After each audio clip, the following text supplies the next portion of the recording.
حضرت علی رضی اللہ تعالیٰ عنہ کا فرمان ہے کہ جہاں سے موت پہنچے گی وہاں سے رزق پہنچے گا، تو رزق کی وضاحت فرما دیں۔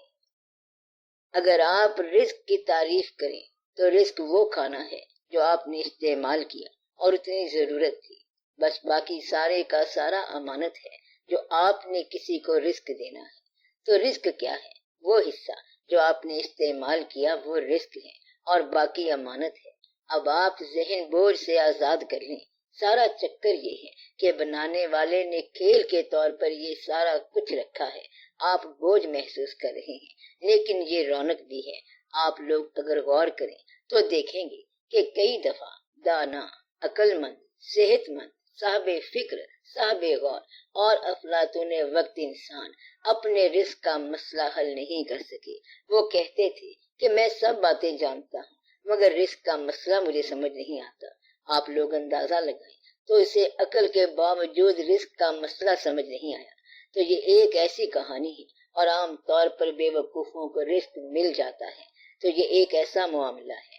آپ لوگوں کو میں نے بتایا تھا کہ رزق کے بارے میں فکر نہیں ہونی چاہیے۔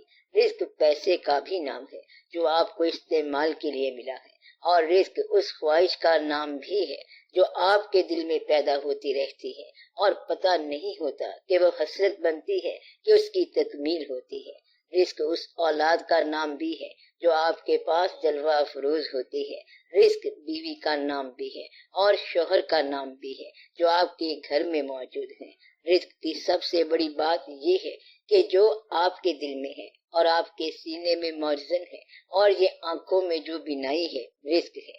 یہ میں آپ کو پکی خبر دے رہا ہوں، اور بینائی کے رزق سے تمام نظاروں میں رنگ پیدا ہوتا ہے۔ تو آپ اللہ تعالیٰ سے کہیں کہ ایسی بہار لگائے، گلاب لگائے۔ فرض کرے کہ پیسہ گلاب پیدا کرے گا تو گلاب بذات خود ایک رزق ہے، تو گلاب کو دیکھنا اور گلاب کا جلوہ رزق ہے، تو نگاہ نہ ہو تو تیری عقل جو ہے وہ کیا عقل ہے؟ تو آپ لوگ یہ دعا کرو کہ اللہ تعالیٰ صرف عقل نہ دے بلکہ نفع والا علم دے، اور یہ ہمیشہ دعا مانگی گئی کہ اللہم اعوذ بک من العلم لا ینفع۔ اے اللہ میں پناہ مانگتا ہوں اس علم سے جو مجھے نفع نہ دے، تو آپ بھی پناہ مانگو اس علم سے جو نفع نہ دے۔ پناہ مانگو اس فلسفے سے جو تیرا راستہ آسان نہ کرے، اور پناہ مانگو ان واقعات سے جو تجھے خود تکلیف دیں اور تیرا راستہ روکے۔ اس بات سے پناہ مانگو کہ آپ نے کل کیا کیا تھا اور کل کا کیا ہوا۔ آج راستہ روک رہا ہے اور آج تک آپ کو سمجھ نہیں آ رہی، اور آج پھر آپ اپنے آپ کو صحیح سمجھ رہے ہیں۔ تو ایمان بھی ایک رزق ہے، اور اسی طرح کئی طرح کے رزق ہیں۔ رزق کریم سے کیا مراد ہے؟ رزق کا معنی اور ڈیفینیشن ہماری ڈکشنری میں بارش ہے، تو رزق کا معنی بارش یعنی نازل ہونا ہے۔ تو جو چیز نازل ہو رہی ہے وہ بارش ہے۔ دنیا کا رزق جو ہے یہ بارش سے وابستہ ہے۔ اللہ تعالیٰ نے فرمایا ہے کہ میں نے رزق آسمانوں سے اتارا۔ کسی نے اللہ تعالیٰ سے پوچھا کہ تیرا فضل کیا ہے، تو فرمایا کہ بارش۔ اس بارش سے رزق پیدا ہوتا ہے کہ زمین سے، کھیتی سے اور فصل سے جو واقعات وابستہ ہیں، مثلا تمہارا کھانا پینا، لباس وغیرہ، تو یہ سارے کا سارا بارش سے وابستہ ہے۔ اگر صرف لکڑی کا رزق دیکھیں تو یہ کمال ہی کمال ہے کہ درخت سے لکڑی لے کر فرنیچر اور خدا جانے آپ لوگ کیا سے کیا چیز بنا لیتے ہو، تو یہ سارا رزق ہے۔ اور رزق کریم ہوتا ہے خیال کا رزق، احساس کا رزق، یعنی کہ ترتیب احساس یا احساس کا مزین ہونا رزق کریم ہے۔ احساس کا مرتب ہونا بڑی قیمتی بات ہے، ورنہ عام طور پر انسان جاہل ہوتا ہے۔ عقل مند آدمی بھی جاہل ہوتا ہے کیونکہ اس میں احساس نہیں ہوتا۔ تو بہت عقل مند آدمی یہ کہتا ہے کہ میں ذرا بیٹے کو ڈانٹ رہا ہوں اور وہ رو رہا ہے، اور عقل مند آدمی یہ کہتا ہے کہ میری بیوی بے وقوف ہے۔ اگر تو وہ عقل مند آدمی ہے تو پھر یہ اس کا رفیق کیسے ہوا؟ کہنے کا مطلب یہ ہے کہ اس کی عقل کام نہیں کرتی۔ تو دعا یہ ہونی چاہیے کہ عقل کے ساتھ لطافت قلب بھی ہو، اور لطافت قلب رزق کریم ہے، اور عام طور پر لوگ اس رزق سے محروم ہوتے ہیں، ڈرائے ہوتے ہیں، بالکل ڈرائے یعنی خشک۔ تو صرف خالی عقل نہیں چاہیے، کسی نے کیا خوب کہا ہے کہ یہ اس کے کرم کی بات ہے۔ کرما دی رچڑی ایک چنگی، تولا عقل دا کم نہ آندا ہے، کہ کرم کی ایک رتی بھی بہتر ہے اور عقل کا تولا بھی ہو تو کام نہیں آتا۔ تو اس لیے عقل سے بھی توبہ کرنی چاہیے کہ یہ وہ عقل ہے جس سے آپ اپنا راستہ درست نہیں کر سکتے، تو یہ کیا عقل ہے اور اس عقل والے نے اپنی زندگی کو کیا بنایا ہے؟ جو شخص لوگوں کو اور زندگی بنانے کا نسخہ دیتا ہے اس کی اپنی زندگی نہ جانے کس حال میں ہے۔ اس لیے دعا یہ ہونی چاہیے کہ یا اللہ میں تو بے بس ہوں، تو ہی مہربانی کر اور پردہ رہنے دے۔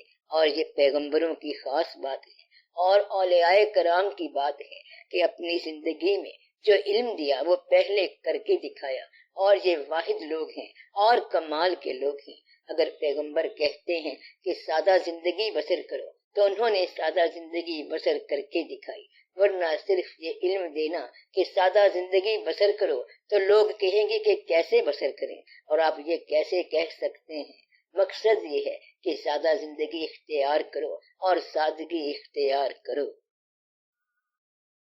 سر اللہ تعالیٰ نے قرآن میں زیتون کی قسم کھائی ہے تو کس بات کی وضاحت کی گئی ہے؟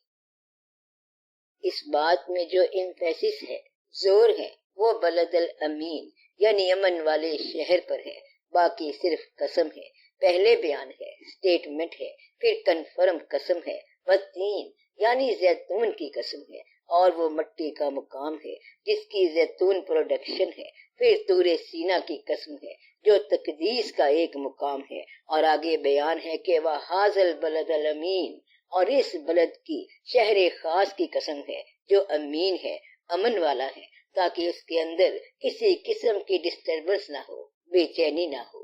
اور پھر اصل میں یہ بیان آ رہا ہے کہ لَقَدْ خَلَقْنَا الْإِنسَانَ فِي أَحْسَنِ تَقْوِيمٍ، یہ کہ ہم نے اس انسان کو پیور اور the best form of production بہترین صورت میں تخلیق کیا، اور جب انسان جو ہے وہ اللہ کا نہ ہوا تو ثم رددناہ اسفل السافلین بن گیا، بہت ہی گر گیا، تو یہ ڈی جنریٹ ہو کر بہت ہی نیچے چلا گیا۔ یعنی پہلے کہا کہ قسم ہے کہ ہم نے انسان کو بہت بڑا بنایا، قسم ہے کہ یہ بہت گریٹ تھا، قسم ہے کہ یہ ایسا ہے، اور یہ بالکل پکی بات ہے۔ پھر پتہ نہیں کہ اسے کیا ہو گیا، پھر اس سے آگے اس کے لیے یہ ایکسٹینشن بتائی کہ وہ لوگ جو ایمان لائے ان کو پھر مقام مل گیا اور راز حل ہو گیا۔ تو اخذ یہ ہوا کہ انسان کا سفر جو ہے وہ یوں ہے کہ آپ ایک کرب ہو اور ایک ویو کی طرح، لہر کی طرح آ رہے ہو کہ ایک بلندی سے آ کر پستی کو چھوتے ہوئے پھر بلندی تک جانا ہے، اور کل سفر آپ کا یہ ہے۔ جنت کی تعریف بھی یہی ہے کہ جنت اس مقام کو کہیں گے کہ جس کے چھن جانے کے بعد اس کی تلاش شروع ہو جائے، اور دوست بھی ساتھ ہو تو جنت یہی ہے۔ تو اپنی بلندی کو ضرور تلاش کرو۔ علم اور تزکیے کو کہاں اور کیسے جمع کیا جائے؟ علم اور تزکیہ صرف ایک جگہ پر جمع ہوتا ہے اور اس کا نام ہے عشق، محبت، اور محبت کا مقام بیان کرنے کے لیے حضور پاک صلی اللہ علیہ وآلہ وسلم کا نام آئے گا۔ یہ بیان ہے، اور وہ عشق، محبت آپ کو جہاں بھی ہو جائے اس کو اکوموڈیٹ کرتے ہیں، اس کا دھیان کیا جاتا ہے، اور پھر وہ محبت آپ کو تزکیہ کرا دیتی ہے۔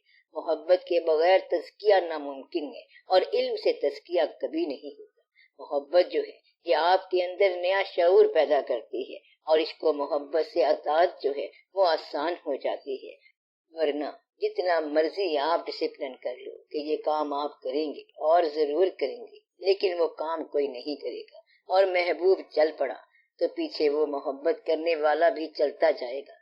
بارہا ایسا واقعہ ہوا ہے اور لوگوں نے اس سے بڑے اثر لیے۔ مثلاً کوئی ہرنی کا بچہ پکڑ کر لے جا رہا تھا اور پیچھے پیچھے اس کی ماں آ رہی تھی، اور اس واقعے کو دیکھ کر اس کی زندگی میں انقلاب آ گیا۔ محبت کو اطاعت بتائی نہیں جاتی، بلکہ اسے اطاعت خود بخود ہو جاتی ہے، اور تزکیہ خود بخود ہو جاتا ہے۔